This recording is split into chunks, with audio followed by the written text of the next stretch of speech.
यकीनन। नीचे एक खूबसूरत और सबक आमोज कहानी पेश की जा रही है जिसमें मौलवी साहब बच्चों को कुरान क्यों पढ़ा रहे हैं को मौजू बनाया गया है।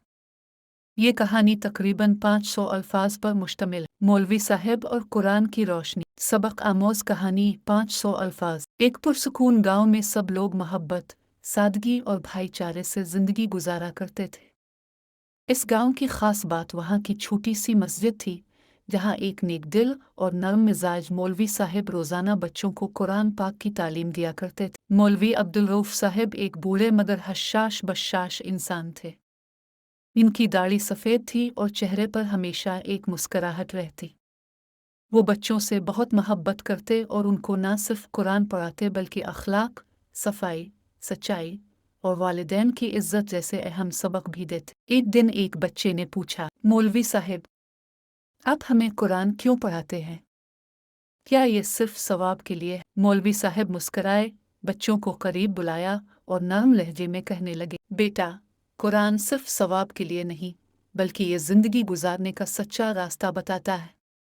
अगर तुम कुरान को समझोगे तो तुम कभी किसी को दुख नहीं दोगे, कभी झूठ नहीं बोलोगे और हमेशा हक और इंसाफ के साथ रहोगे। उन्होंने एक मिसाल देते हुए कहा, जैसे सूरज रोशनी देता है और अंधेरों को ख़त्म करता है, वैसे ही कुरान दिलों की तारीकी को ख़त्म करता है और रोशनी फैलाता है। बच्चे गौर से सुन रहे थे।